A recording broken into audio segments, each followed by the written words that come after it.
Hello दोस्तों, सभी को राम राम नमस्कार। हम बात कर रहे थे पिछले वीडियो में भाषा, व्याकरण और लिपि की। भाषा हमने पढ़ी, व्याकरण पढ़ी, अब बात करते हैं लिपि की। तो लिपि, भारत में 2 प्राचीन लिपि थी। पहली थी ब्राह्मी लिपि, 1 नंबर पे है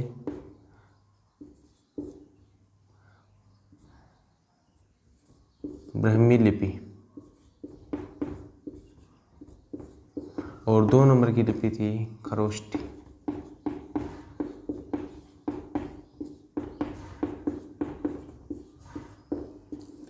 ये 2 लिपियाँ थी प्राचीन भारत में।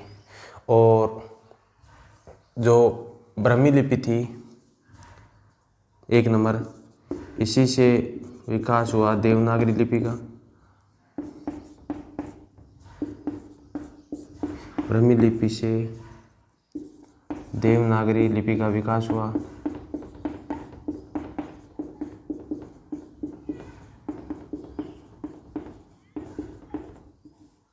देवनागरी लिपि का विकास हुआ। देवनागरी लिपि में क्या है, देवनागरी लिपि की एक विशेष जो विशेषता है, पहचान है, ये बाईं ओर से दाईं ओर लिखी जाती है। जैसे इधर से लिख रहे हैं और इधर से इधर लिख रहे हैं, बाईं ओर से दाईं ओर लिखी जाती है।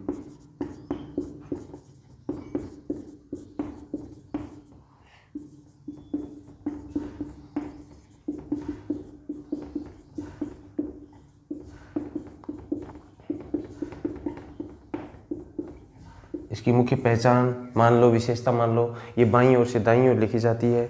और इसका मानक रूप पढ़ेंगे अभी कि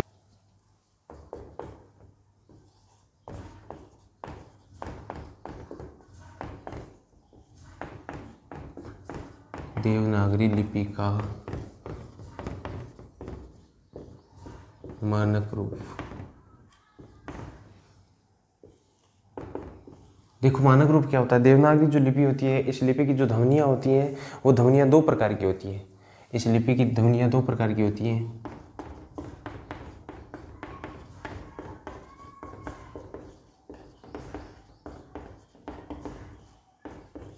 दो प्रकार की कौन कौन सी होती है? एक होती है स्वर और एक होती है व्यंजन। पहली है स्वर और दूसरी है व्यंजन।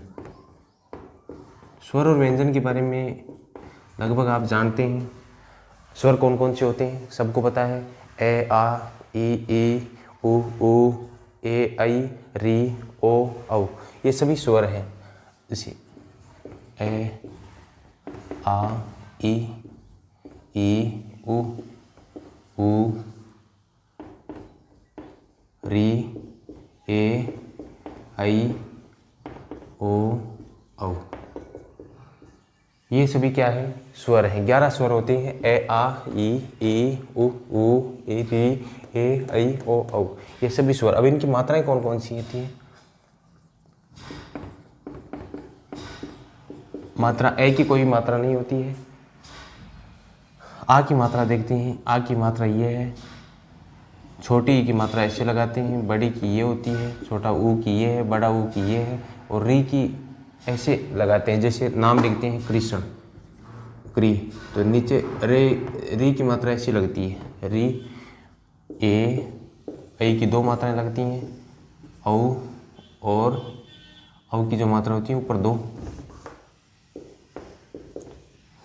ये इनकी मात्राएं होती हैं।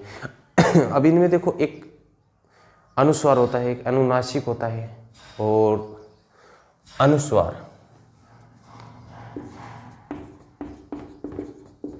अनुस्वार जैसे इसके आगे जो अंग है, अंग और ए जैसे ये शब्द हैं, ये स्वर में शामिल नहीं है। इनके जो चिन्ह है, अनुस्वार का चिन्ह क्या होता है? बिंदु होता है। अनुस्वार का ऊपर बिंदु जो लगता है, जैसे नाम लिखते हैं हंस, तो ऊपर बिंदु लगता है, ये अनुनासिक है। संपदा, ऊपर बिंदु है, ये अनुनासिक है। अनुस्वार नहीं, सॉरी, ये अनुस्वार है। अनुनासिक, अनुनासिक मतलब जो चंद्र बिंदु होता है ऊपर, ऐसे चंद्र बिंदु, जैसे चांद, हंसना, ये ऊपर जो लगे हुए हैं, ये है चंद्र बिंदु। क्या चंद्र बिंदु। फिर देखते हैं विसर्ग। ऊपर आगे दो बिंदु आते हैं, वो होते हैं विसर्ग। जैसे दुख, अधोगति, अधोगति,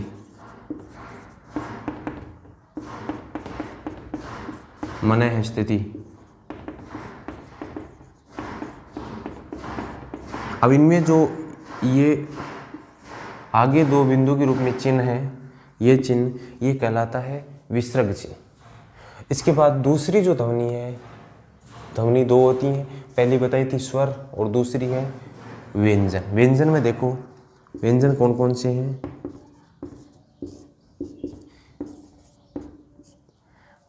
क वर्ग जो होता है, क वर्ग में जैसे कै, खे, गे, घे, अड़े।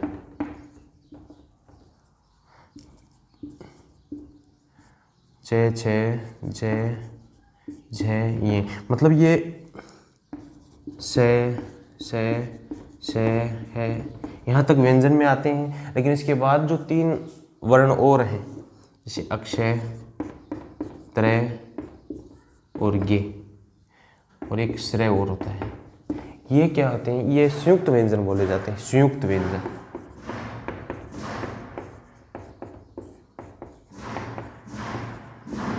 संयुक्त व्यंजन क्यों बोले जाते हैं? क्योंकि इसमें दो व्यंजनों का, दो वर्णों का मेल रहता है। जैसे अक्षय, आधा क और श लिखा था, इसमें त्रय, आधा तय और रे का मेल है।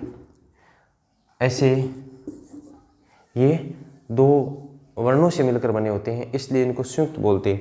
और जो ये हैं से है, ये इनको बोलते हैं उष्मीय व्यंजन। उष्मीय वर्ण क्यों बोलते हैं? क्योंकि जब इनका उच्चारण करते हैं तब हमारे मुंह से उष्मा, मतलब कुछ हवा जैसे कुछ निकलता है, जिससे से है, तो इनको बोलते हैं उष्मा निकलती है मुंह से, तो उसको बोलते हैं उष्मीय व्यंजन। उष्मीय व्यंजन बोलते हैं इनको, ठीक है। बाकी और जो सभी है ये व्यंजन है, ये संयुक्त व्यंजन है और वे उष्मीय व्यंजन है। तो देवनागरी लिपि का मानक रूप जो है वो दो है। ध्वनि दो प्रकार की होती है। कौन कौन सी? स्वर और व्यंजन। स्वर में ए, आ, ई, उ, री, ए, ऐ, ओ, औ, ये सभी क्या है? स्वर है। इनमें अंग है, ये अनुस्वार है। और जो चंद्रबिंदु ऊपर लगता है उसको अनुनासिक बोलते हैं। विसर्ग लगता है आगे, जैसे अधोगति, मनः स्थिति, दुख, इनमें जो विसर्ग लगा हुआ इनको विसर्ग बोलते हैं। ये इन्हीं में से निर्मित है। और जो व्यंजन है वो जो हिंदी वर्णमाला है उसमें से है तक व्यंजन है। इसमें आगे जो अक्षर गे हैं वो संयुक्त व्यंजन है। तो दोस्तों देवनागरी लिपि है उसका मानक रूप ये है। मतलब इसके बारे में विस्तृत पढ़ना है तो इस देवनागरी लिपि में, देवनागरी लिपि देखो न तो कोई फिक्स, न तो अक्षरात्मक होती है और न ही वर्णात्मक होती है। इसको बनाया जाता है मात्राओं के रूप से। अक्षरात्मक नहीं है, मतलब इसमें कोई अक्षर फिक्स नहीं है और ना ही कोई वर्ण फिक्स है। इसको मात्राओं के माध्यम से सुसज्जित किया जाता है, बनाया जाता है मात्राओं के माध्यम से। तो दोस्तों आशा करता हूँ जो बता रहा हूँ वो मतलब एकदम साधारण भाषा में बता रहा हूँ, लगभग समझ में आ रहा होगा। अगर फिर भी नहीं समझ में आए कुछ तो कमेंट के माध्यम से ज़रूर पूछ लेना। मैं जब जिस टाइम भी होऊंगा मैं बताऊंगा, आगे वाले वीडियो में बता दूंगा, लेकिन बताऊंगा ज़रूर। और अभी 12th क्लास के एग्ज़ाम बहुत नज़दीक आ रहे हैं। इसकी दृष्टि से जो व्याकरण है ये एकदम सरल साधारण भाषा में पढ़ेंगे तो ज़रूर कम ही समय में आपको समझ में आ जाएगी। इसलिए परीक्षा की दृष्टि से आपको ज़रूर तैयारी करनी है ये, क्योंकि आपका जो समय है वो 1 साल का समय आपने लगाया है, लगभग 8-10 महीने का समय जो लगाया है, तो मानते हैं 1 वर्ष ही बर्बाद हो जाता है अगर नहीं पढ़ते हो। रिजल्ट में अगर कुछ नोक झोंक आ जाती है तो इसलिए आपको बताना चाहता हूँ कि ज़रूर तैयारी करें।